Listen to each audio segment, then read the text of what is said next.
Oh yeah, welcome to Weddings Uncensored, where we drink and talk and drink. I'm Kyle. And I'm Allie. I was going to say I'm Kyle. Jesus. I know. And we are here breaking down the good, the bad, and the downright crazy of this whole wedding industry. Cheers. Cheers. Happy Tuesday. Happy Tuesday. Today is part 2 of our wedding bar episode. We have frequently asked questions. Yes. And if you are hiring a bar service for your wedding, then you need to know all of these things. Please, seriously, you have to listen to this because the first half I know is great and the second half I know is fantastic. Chock full of good info for you. All of the questions that we talked about and all the topics we talk about, I would and I did not think of as a groom when I got married. So please listen in on the juicy details Allie has provided. It's juicy. So, wait, take it off.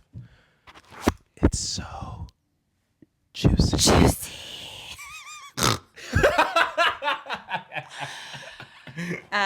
Enjoy. Peace.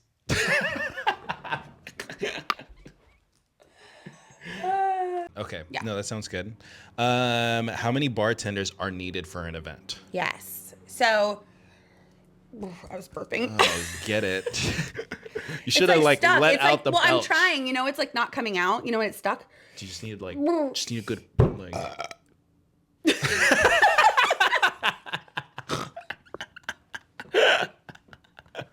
Thank you. You're welcome. I feel better. So our rule is one bartender for every 50 guests. And Okay. that's a bar park. That's a bar park. That's about a bar park. That's a bar park number. That's about a ballpark number for how Burping many and bartenders you spitting need. and can't talk. Especially if there are signature cocktails or things like that, we want to make sure that we are well staffed, especially for a wedding, right? Because like you said, we don't want long lines. We don't I want hate long lines. No, Long we don't lines want suck. cocktail hour. Everyone to be cranky because they can't get a cocktail. Think about, again, the wine service, champagne pours. Are we switching bars? Is there like a cocktail hour bar and then another dinner bar? Yeah. So these numbers will vary a lot. And sometimes we'll have clients that'll just be like, yeah, this is like 150 people and this and whatever. And they don't even tell us some of these logistics of there's multiple bar switches. And then at late night, we want to switch to this and blah, blah, blah. So make sure that you are telling your bar service or when you're asking and venue hunting or vendor hunting, like what exactly do you envision this to look like? And how where can exactly on the venue do you want this to happen? Because that might affect logistically how that happens. Yeah. And if we are only serving beer and wine, we can have less staff. Yeah. And so that could be an advantage to you if you Want to save some money, or if that's something that's more appealing to you. Yeah. So if we were only doing beer and wine, we would do only one bartender for like 75 or 100 guests. Yeah. So that could be huge. Just depends. It sounds like this is like a good bang for your buck moment with bar of talking about of not having the wine service and just letting kind of people decide, but then also that can play logistically of what we're talking about right now of like the placement of what that actually looks like too. Yeah. So if you think about how it'll actually like execute wise go, it can also save you money. So I say that because it can benefit you to think about those things specifically so that you can save money or not allocate money towards another department, whatever your vendor. priority is, right? Exactly. Like, I mean, it's like everything. This is either a huge priority for you. Some people, it's like bar is everything. Like, I want the best cocktails, the best wine. Yeah. I want the fanciest glassware. I want, all of it. Great. Yep. Awesome. Exactly. And some people, it's very low on the priority list, and that's cool too. Yep. So, yeah, of course, just like everything, think about it early and really envision what you would ideally want. And then that all is going to go into just finding the vendor in general. Yeah. Or that can even go to like, do you want goblets or do you want to do something more custom? Like the last wedding, they had custom cups. Oh, made. I saw. Yeah. They had custom cups made, and that was the cup that they would reuse throughout the night instead of having a bunch of like glasses that everyone had to keep cleaning. So it's like you have a lot of options if you think about it. We have a wedding coming up. We haven't done this yet, but with the bar service, and At the end of the night, like the last, I don't know, hour or 2 hours of dancing, they're going to switch over to like sport water bottles. Oh, that's so sick. Isn't that like fun? The Gatorade ones? Yeah. So basically all the cocktails will be in there. So they're reusable. It is a gift for their guests, but also then they're not like spilling it on the dance floor. It's more like, isn't that fun? That's so smart. I know because you always see either at least one, you hear one broken glass. A lot of breaking glasses that last couple of hours. Yeah. Those last couple on the dance floor too. Yeah. Always on the dance floor, and then it's soaking wet, and girls don't have their shoes on, and then it's dirty feet, and now the floor that was white and had your name engraved on it looks like shit. Yeah. And then there's glass, and then people are on the dance floor. All of the above. All of the above. All of the above. Yeah. So I'm excited to see I went on a tangent. The sport bottle. I haven't seen it actually executed yet, but we're excited for that one. I'm excited for it. That sounds sick. Mm-hmm. Okay, so we talked about how many bartenders are needed for an event. The next question was, how do I select signature cocktails? Yes. I'm actually very interested in this one because you don't even know how to order. Idea. You don't even know how to order a regular cocktail. I don't know how to order shit. I just juice. What do you want? Coke. Yes. That's it. So with my bar service, we have a menu of signature cocktails. It has our own creations, bottle service creations that we've come up with. It has some mocktails on there. It has what we would consider classic cocktails that are not our original creations, but are, something that someone might want to include. Yeah. And usually the thing about signature cocktails from the back end perspective is guests are going to order a lot of that cocktail. So from an inventory perspective, we need to make sure we're well stocked in those particular ingredients. Yep. So for people that are like, well, we want to have like 6 signature cocktails. Well, okay, but we're going to have to charge a lot for that because the amount of ingredients usually included in one of those signature cocktails is it's not a vodka soda. It's a thing that has like 9 ingredients in this craft cocktail, So if we're talking about like making sure like speed and service is efficient, we want to limit those number of signature cocktails. It's just going to get crazy. The amount of shit that we have to have behind the bar, Makes sense. Yeah. We have to have more of those things, assuming that people will drink more of them, especially at cocktail hour. Almost everybody will order at least 1 or 2 signature cocktails. Yeah. So when you're thinking about it, like think about what kind of cocktail matches your venue, your menu, what your guests will enjoy. I mean, we've had some clients that are like, oh, we want this really fancy bougie gin cocktail. And like their guests are just not fancy bougie gin people, Know thy crowd. Know thy crowd. Know thyself. Know thy crowd. So when you're selecting a signature cocktail, most bar services will have a menu for you to choose from. Okay, that is the simplest way. I didn't know that because I always thought of like signature cocktail. I felt like I would have to be the one to be like, I want something fruity and delicious and sweet. Yeah. And what are the options? But I didn't know that. Is it common that most bar services have their own particular, their touch of like, ooh, this is their drink that they are known for? Yes. Is that common? Mm-hmm. Okay. Yeah. So a bar service, especially one that is rather full service or specializes in craft cocktails, this is not the, whatever kind of crap guy you're getting on Craigslist that's just going to pour beer and vodka sodas, should have like a pretty nice menu for you to choose from. So we have a selection of more sweet drinks, more herbaceous drinks, some that are vodka-based, tequila-based, gin-based, like a little bit of everything. Okay. And then we always will do custom things as well if a client wants it. So we had, we worked with this caterer that was offering this like really amazing Filipino menu. And so we wanted to use calamansi oranges and certain things that like were grabbed from that. From the, I see. So, touch from the food, so it blended a little bit into the bar service. Yeah. I see. Yep. So that's a huge part of it. And I would say what most people do is when they're selecting, they're going off of the menu and then finding something that kind of fits with like, is it summertime? Is it, whatever. Yeah. And then also just consider doing something that you love to drink. Like if you love gin and tonics and that's like gin and tonics and then have a gin and tonic be your signature cocktail. It doesn't need to be something craft and complicated. We had a wonderful wedding where the brides chose a White Claw and a shot of tequila. That was the signature cocktail. Love it. We've had a PBR with a cigarette on it. We've done, there's the options are endless. Yeah. But I think it doesn't have to be fancy if you don't want it to be. Yep.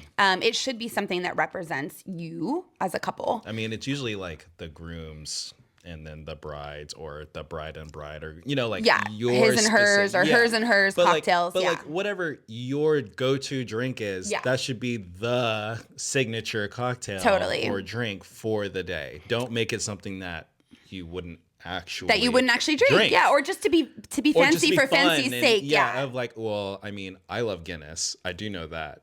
So that would probably be mine. Which is super cool. We actually just did a wedding a couple weeks ago, and the it was the Erica and the Brian, like you said, it was the bride and the groom's cocktail. But he didn't drink, and all he drank is Diet Coke with lime. So his signature cocktail was a Diet Coke with a lime. And but people ordered the Brian. Like it was really fun. So I mean, that's got to be a cool sight for Brian too. Of like, oh, I know people don't actually drink this. But they're all drinking but my today drink. They're drinking my drink. Yeah. So don't overthink it. It can just be something that sounds delicious. If you're like picking something off the menu and are like, this fits the vibe and like this sounds fucking awesome, go with it. Or if you're like, all I drink is gin and tonics, like go with that. It's great. Go for it. Yeah. Totally. Okay. No, I love it. Okay.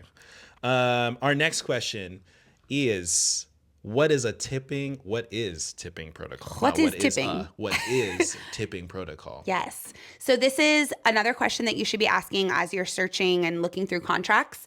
I mean, you should tip. Period. Done. Yeah. Awesome. Glad we talked about this. You should tip. You should tip all of your vendors, but bar service is certainly one of those things that should get tipped. For us, we offer to either have the clients pre-tip, so the couple can choose to tip so that we don't have tip jars out. A lot of weddings do choose that because I don't think they want their guests to have to feel like they have to pay for anything, you know? But if they don't want to pre-tip, then we ask that the bartenders are able to keep a tip jar out. So for us, those are like our two options. So they are going to get tipped one way or another. And it's kind of up to you. So we have like a standard, it's usually between $1.50 and $2 per guest of what we ask that is tipped. So just ask that. It should be in the contract. Is this something that's included? Is this something that we add on? Is there an option? If a lot of people don't mind if the guests have a tip jar out and like they're paying for that. It's not a bother. Kind of like valet too. Like I can see that. Totally. Because some guests may or may not tip, but the option is always there. The option's always there. So consider it, think about it, make sure your bartender's taken care of. Yes. But it doesn't have to be something that you do or your guests do. It could be a combination of those as well. So I do know if you're taking care of your vendors before and during, the level of service will just go up. That's naturally. True. Like you want to be extra nice to somebody. Not only did you hire them, but you're being extra nice to them. I got to hook you up some way, shape, or form. Totally. Whether that means like, I don't know, like sometimes clients will send like a Starbucks gift card or an In-N-Out gift card. And then it's like, oh, well, now I definitely, like I desire to want to do more for you just because you're being nice to me. Right. Now, granted, if you don't expect it, that's even better. I would say please don't expect anything in return. Yeah. But like more likely than not, at least for me, depending on who you're hiring, like I'll always want to hook you up some way, shape, or form. So totally. If you're taking care of the bar, I'm sure the bar will take care of you. For sure. They'll take care of those drinks. They are going to. They want to be a little extra. And why not? And the bartenders work hard. Like you have to understand with mobile bartending, this is not working at a bar or a restaurant where everything is just there. Easy. We are loading in hundreds of pounds of ice, hundreds of pounds of product, sometimes moving physical bars. Like, again, we're setting up, we're tearing down. It's hot or it's cold. It's outside. It's windy. Like, the mobile bartending is not for the faint of heart. And so gratuity is important. They should be taken care of. Yes. Love it. Please tip your bartenders. And your videographers and your coordinators. Yes, please. Please. I need to pay for my kids' groceries. Yes. Let's see. What rentals are needed? Yes. I think we talked about this, touched on it. But is this something that your venue provides? Is it something the bar service provides? What is needed? What's not? I mean, there's a lot of venues that we work at as a bar service that have built-in bars, right? So like we don't need to worry about that part. It has a lot of great equipment already there, and we're bringing in literally everything else. So what rentals are needed? Nothing. Glassware is typically something that is not included. A lot of bar services don't own glassware because it's a giant pain in the ass. Yeah, it sounds like it. I wouldn't want to touch it. The physical like storage, like if you think about racks and racks and racks of glasses, well, you and have to stuff clean like them that. too. And how are you then going to clean them? I was gonna say, do you have one of those crazy cool dishwasher cleaner things that steam everything clean in 30 seconds and spit it back out? No, and making sure that it's sanitary. A lot of people will ask about like, can we just reuse glassware all night? And I'm like, no. Who is going to be washing dishes? You really want somebody like half-ass washing cups in the back and like bringing them back out? Like, no. It's a serious sanitary issue there. I did have a question. Okay, so normally like I go up to the bar because I'm thirsty. I go get my Roy Rogers, and it's in a glass. And I finish it in 3 seconds because there's a shit ton of ice and not a lot of drink. I go up and I ask for another one. Do the bartenders prefer if I reuse the cup, or do they prefer that I just put the cup and get a new one? We like to reuse because why not? Okay, I just think it's way. It was more of like an etiquette thing. Yeah, I mean, like if you're at like a restaurant or something like that, likely they're just going to give you a new one because they have dishwashers in the back. They have unlimited supplies. But when we're at an event, we have very limited supplies. So yeah, we like it. If someone's coming up and it's like nasty, it's all like dirty on the thing, types of drinks and it's like let me give you a fresh glass. But if it's like my fucking Roy Rogers, and I just or if it's a glass of wine and we're just pouring a little more wine in there, then yes, absolutely, we encourage people to reuse. I think it's a nice way to go. Cool. Glassware is definitely like the number one. The bar itself and the glassware are the number one rentals that'll come up, I would say. I see. Obviously, there's other pieces of decor, the physical back bar, all these different things, but those are like the biggies. So knowing if you have to bring in a bar, again, how big should it be and what should you be bringing in? And then glassware is like the number one thing. So the average like industry, standards again is 3 glasses per guest. And that number will usually get you through the majority of the night. Yeah, because some people will get one drink and then other ones will have just 7. drink the water that was on the table from the and then someone will have 17 it. cocktails and it'll all even out. So that should get you to like at least the dancing part where if you don't have glassware, in my opinion, that's totally fine at that point. Everyone's drunk and throwing glasses on the ground and shit. So it's fine. We can move to plastic. Sounds good. But yeah, if glassware is something that's important to you, that's usually a rental. Yep. And then, it could be anything else just depending on how you want it to look and feel. Sounds but good. A full service bar company should be bringing in things like ice chests, scoops, mats, things like that. And if they're not, then that is all going to be a rental that you have to think about. And that costs, that adds up. I didn't even think about the mats that they use like on all of the things, the floor mats. Too. Yeah. So we've got red tubs, we've got ice chests. Where are we storing the extra ice? Yeah. I will say, like, I think the standard of like or not standard, but I know when I see a good bar service or bottle area during the cocktail hour, if it's clean and neat. Yeah. So like I notice when the bartenders are like flustered and the line's packed and the ice chests are like overflowing outside. Crazy so you can like looking. See, you can see them like, and it's not part of the wedding, right? It's not part of the scene. So I do think it is absolutely worth it to make sure that at least the bar service has like the necessary space that they oh my god, it's so hard. And we've been forced into that a lot of times where we're like, shit, this is just not adequate, but we do what we do. Obviously that's like why we're good at our jobs. But it can be super challenging. So and then as far as I was going to say something else about rentals. I don't know. I just wanted to make sure camera was still camera one, camera two, camera one, camera two. We're still good. Yeah, I think that's about it. Okay. Let's see. We also touched on this one. 2 more questions left. Are there options for non-drinkers? Right. So we talked about mocktails. That's a great option. Mocktails. But I think what I wanted to say about this is a lot of people will say, okay, so we have this price. It's BYOB. So the client's providing the alcohol, but we're bringing everything else, say, for example. Okay.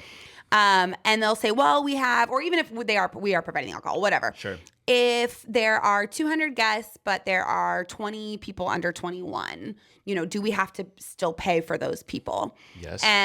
Yeah, the answer is yes. If they're not drinking alcohol, they're still likely drinking something else, right? Sure. So they're drinking a mocktail, they're drinking Coca-Colas, they're drinking cranberry juice, whatever it is. They're Whatever still I'm using drinking. cups, they're still using ice, they're using straws and napkins. The bartender is still having to serve that person. Yes. So that's like something that will just come up a lot, and you'll just want to think about, is there's all these people that aren't drinking. Okay, well, what kind of product are they still going to be going through? We're not going to just not charge for those people. Yeah. No, so especially what I did notice, if there's like pineapple juice and there's apple juice or like something else, but it's also used in the actual cocktail, and someone that just likes the juice latches onto that. I have seen one person go back for fucking pineapple juice 5 times in a span of like 5 minutes. Yeah. So I'm like, I only see one case. Well, and that's the thing. That fucking pineapple juice. And again, and this one guy drank all of it, pounding it down.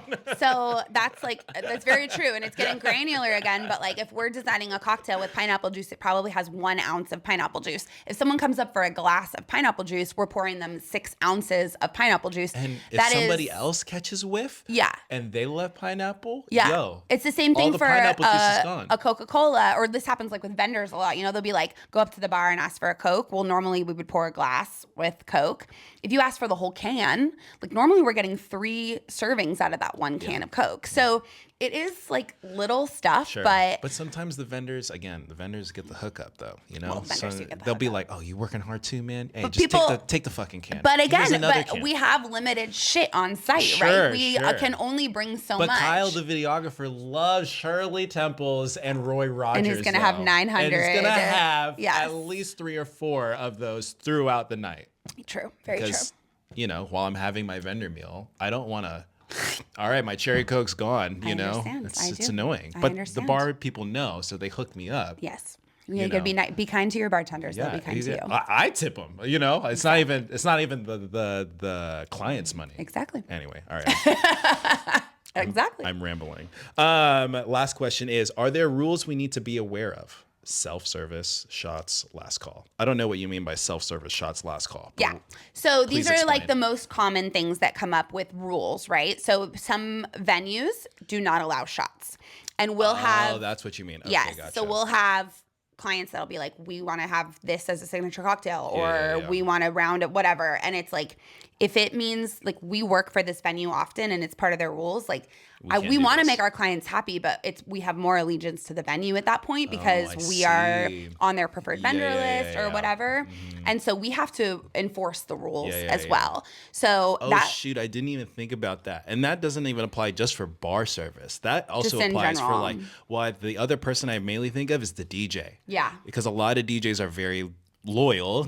If they're a preferred vendor at one specific venue, they're going to get a lot of business from there. So if you ask them of like, oh, come on, man, just keep playing another song. Yeah, exactly. It's like, yo, like you're messing with this guy's or this girl's livelihood. 100%. As much as they want to make you happy, they got to pay their bills. Yeah. It happens a lot with our coordination thing too. Well, can you like bend the rules on this? And we know the rules, and it's like, I know, I'm sorry, and I will do anything. I'll try to bend everything I can for my clients. Oh shit! People do that for videography sometimes with the drone. Like if we're too fucking close to an airport, I don't even ask. You can ask me. I'm still gonna tell you. Sorry, we're too close. It's not worth us getting in trouble. Thousands of dollar fine, or not being able to fly a drone. Period anymore for any other couples because you decided to just say fuck it, YOLO for the shot. No.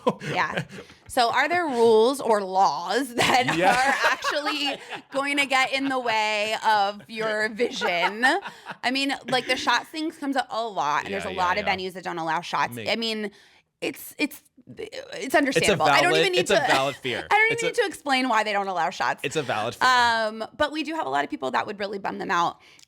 Self-service, meaning some people will want wine bottles on the table, right? So it's kind of like Italian style where people can pour their own wine during dinner. Well, that means it's self-service, or a tub of beers that people can just go grab. So that is an issue with our liquor liability insurance because we're, as bartenders, we are supposed to be monitoring how much people are drinking because we're responsible for basically their if someone safety. decides to get into a car and be like, nah, homie, you better sit your ass back 1,000%. Literally, in the state of California, the bartender is responsible if someone is overserved, and then gets in a car, which is fucked up, and that's a whole nother conversation. But we have to be monitoring what people are drinking. So if there's all of a sudden... Pause. That's a very good point for the safety of your own guests. Yeah. That you should just check it off in your head. You've heard it from us. Your bartenders are responsible for your guests and what they drink. And we are responsible. That's why we have to cut people off if they're out of control. Don't get mad at your boss. You need to thank them if they cut a certain person off. Yeah. Don't get upset. Don't get pissed off. Only the person that's drunk is going to be pissed off. It's not fun, but we have to do it if someone's being unruly. And also, like, there are some venues that we work at. If someone throws up, that's on our bartenders to have to clean up. That's how the That's how the venue rules are. So guess what, Aunt Susan? I'm not gonna serve you if I know I'm gonna have to go clean up your red wine puke in the corner. You know? Oh, red wine puke is bad. Even I know about that one. Yeah, that's not a good one. So safety of everyone is super important. That does, at the end of the day, fall on your bartender. So self-service is something that becomes a huge liability because I don't know how many beers Uncle George grabbed, and then he's coming to the bar for a cocktail. I might think this is his first cocktail I'm serving him, but he's already fucked up on Coors Light. You know? So that, and then last call kind of goes along those same lines. So our general rule, and it's like, I don't know if this is actually a law, but it's kind of a general rule with bar service, is that the bar is always closed at least 30 minutes before the end of the party.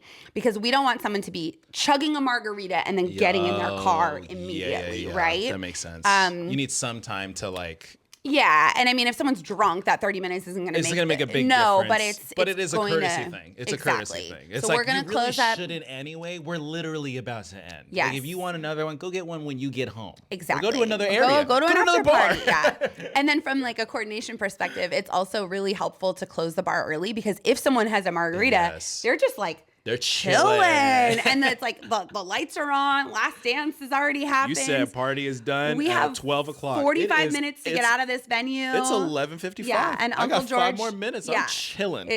So don't pack up this seat. We will always close the bar 30 minutes before event ends because it has to happen, unless it's like a backyard or something like that where there's literally no rules or restrictions. But that's something to consider as well. So those sound like silly, like, I don't know, simple things, but it does like sometimes mess with the client's vision of what they had. We really wanted to offer Jello shots. We really wanted to offer, whatever. And again, that feeds into how many hours of service we have and when is last call and how is cleanup work. So just like everything we talk about on this podcast, it's also interconnected. So make sure you're asking really the questions and, looking into all of the things that are important to you that you're prioritizing. Yeah, because I wouldn't have asked a single of those goddamn questions when I was getting married about bar service. So I'm sure that everybody will get great value. So thank you. Great value. Great value. There's our fake accent again. Thank you for your opinions. So many opinions. Yes. Can you tell the people again, though, for the first time ever, where can they find more information about your services? You can find more information at bottleserviceevents.com, on Instagram at bottleserviceevents. Where do you service? We service all of Southern California. Don't look at me. We service all of Southern California and beyond. We've done a couple of events where we've traveled, and that adds its whole own set of logistical issues. But so we'll stick with Southern California mostly. But yeah, we have an all-female team of bartenders. Everything we make is organic, scratch made. We are actually juicing fruits and making simple syrups from scratch. We like to make a really kind of upscale bar with everything being poured out of glass. Nothing is ever poured out of, a shitty 2-liter bottle or cans and things that just look really bad. Is that a bottle? It's a can. Is that a can? Should have been a bottle. So if those things are important to you, find the right bar service that means that they're going to be able to deliver. Yeah. Yes, 100%. Yeah. And ask all these questions. Ask all the questions. There are no stupid questions. Hopefully they answer it a little bit more concise. But at least from our perspective, you got the real fucking download, though, of like what really goes on. That's right. Be mindful, be prepared. And cheers. Cheers. And we will see you next Tuesday. Peace.